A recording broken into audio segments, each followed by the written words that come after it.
हाँ नहीं अपना फोटोग्राफर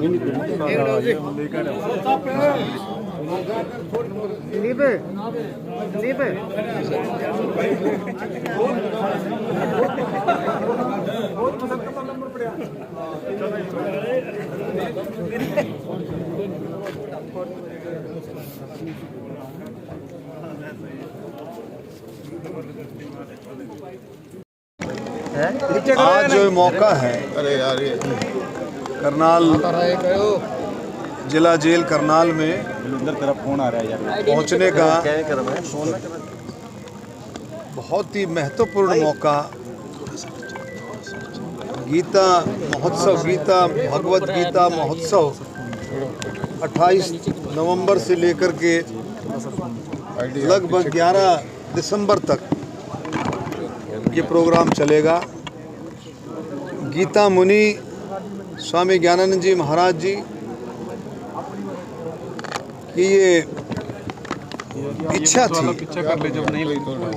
कि अभी ये शुरुआती जो है प्रोग्राम जेलों से शुरू किया जाए, क्योंकि हाँ जिस तरह से गीता का प्रचार, भगवत गीता का प्रचार पूरे देश में ही नहीं पूरे वर्ल्ड में, पूरे विश्व में जिस तरह से प्रचार हुआ है और उससे कुरुक्षेत्र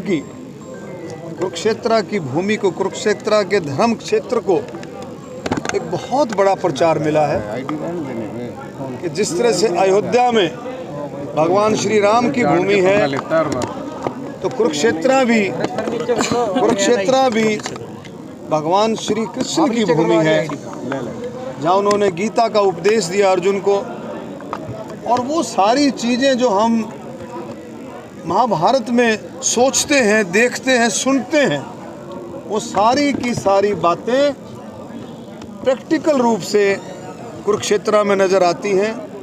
और अभी मैं पीछे आया था, कुरुक्षेत्र सर्किट, महाभारत सर्किट, उसको भी हम बहुत हाईलाइट कर रहे हैं, पूरा वर्ल्ड वाइड हाईलाइट कर रहे हैं। जो प्रोग्राम हुआ था और इसमें भी हमारे को बहुत सफलता मिली है। हमारे tour operators, travelling agents, hoteliers, press के हमारे साथी, यूट्यूबर्स, जो एक्सपर्ट जो टूरिज़्म को देखते हैं, प्रेस के ऐसे साथी, इलेक्ट्रॉनिक्स मीडिया, प्रिंट मीडिया, उन्होंने भी हमारी सरकार की हरियाणा को टूरिज़्म में आगे बढ़ाने की बहुत ज़्यादा मदद की है। मैं उन सब का भी धन्यवाद करता हूं। और आज इस मौके पर करनाल जेल में आकर के स्वामी जी को मेरा ख्याल में जीन जाना था, प्रयास काफ़ी किए तो, लेकिन बहुत ही अच्छा ये प्रोग्राम मैं समझता हूँ कि इसमें गीता में है भी क्या सिस्टम। आप समझें कि रोज़मर्रा की जो चीज़ें हैं, रोज़मर्रा की जो इंसान के जीवन से जुड़ी हुई बातें हैं, वो सारी की सारी उसमें है। और यहाँ तो प्रैक्टिकल रूप से और भी लागू, तो किस तरह से हम अपने मन को कंट्रोल करें, सबसे बड़ी बात यह है। आज अगर हम जेल में हैं तो जेल में ऐसे साथी, हर साथी जो इसमें यहाँ पर आया हुआ है, मैक्सिमम साथी ऐसे आए हैं जो क्षण भर का गुस्सा, थोड़ा सा टेम्परामेंट लूज़ करते हैं, कोई ना कोई नासमझी कर देते हैं कई बार। तो वो बातें, उस चीज़ को कैसे कंट्रोल करना है, ये बहुत बड़ी बात ये है। उनको किस तरह से धारा में जोड़ना है। आज अगर वो यहाँ हैं तो वो भी मुख्य धारा में हैं, ऐसी बात नहीं है कि वो हमारे से दूर हैं।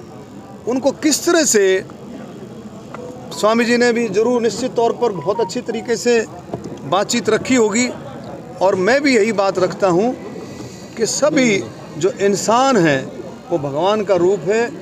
उनको हमने मुख्य धारा में किस तरह से उनको लेकर के आना है, इस बातों की भी चर्चा होगी। मोबाइल ना मिले, ड्रग्स ना मिले, जेल में सिम ना मिले, उसके लिए क्या प्रयास सर? देखिए, कुछ बातें तो ऐसी होती हैं कि सुनी सुनाई बातें होती हैं, सुनी सुनाई। जेलों में बहुत अच्छे, हमारी 10 साल से हमारी सरकार है। पहले माननीय मुख्यमंत्री मनोहर लाल खट्टर जी रहे, अब नायब सैनी जी हैं। बहुत रिफॉर्म्स जेल में हुए, बहुत रिफॉर्म्स जेल में हुए हैं। आप उस समय को भी देखें जब कैदी, जब बेचारे जो विचाराधीन कैदी आते थे उनको वकीलों तक की व्यवस्था नहीं होती थी, सरकार ने आकर के उसको बहुत अच्छे इंतजाम करके एक्सपेडाइट किया। आज कोई भी कैदी अगर वो कोई गरीब परिवार से उसकी अगर उसकी सामर्थ्य नहीं है तो तुरंत उसको जो है वकील जो है उसको मुहैया होता है। और भी बहुत सारी चीज़, बहुत सारे रिफॉर्म्स हुए हैं और कहीं अगर ऐसी बात हमें नज़र आती है तो उसको भी हम रिफॉर्म में डालेंगे। 2003 से जेल विभाग में भर्तियां नहीं हुई है, इस पर कुछ कहना चाहेंगे? देखिए, ऑनलाइन का विरोध है। देखिए इसमें सारी बातें चर्चा करके, और मैंने बताया ना कि जो भी जेलों के सुधार के लिए जितने भी कदम होंगे, जेलें अच्छा कर रही हैं और ज़्यादा अच्छा कैसे करें, उन सब बातों पर चर्चा करें। सेशन में क्या कुछ लेकर आएंगे जेल मंत्री और पर्यटन मंत्री हरियाणा की जनता के लिए? देखो, माननीय मुख्यमंत्री हमारे नायब सैनी जी बहुत अच्छे तरीके से समझ करके बहुत अच्छे तरीके से काम कर रहे हैं और मैं जनता का भी धन्यवाद करता हूं, पूरे हरियाणा की जनता का, कि जिन्होंने आशीर्वाद दिया, 36 बिरादरी ने आशीर्वाद दिया। तीसरी बार सरकार बनी है, नायब सैनी जी मुख्यमंत्री बने हैं।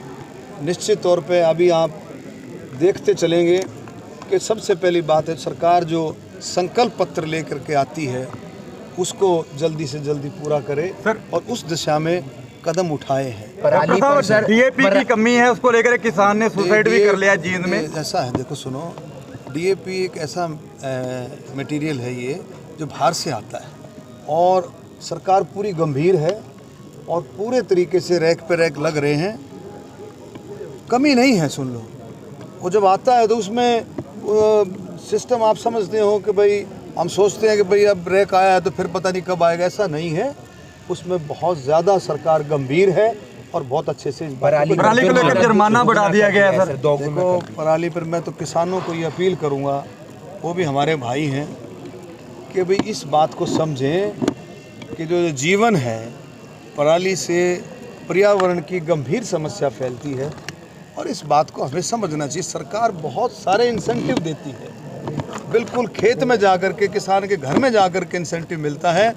इस बात को समझें और पराली ना जलाएं। और मुझे पूरी उम्मीद है आगे आने वाले समय में, और अभी केसेस कम हुए हैं, बहुत कम हुए हैं, लेकिन मैं कहता हूं कि बिल्कुल नहीं होने चाहिए। इस बात में भी हम पूरा कोशिश करें।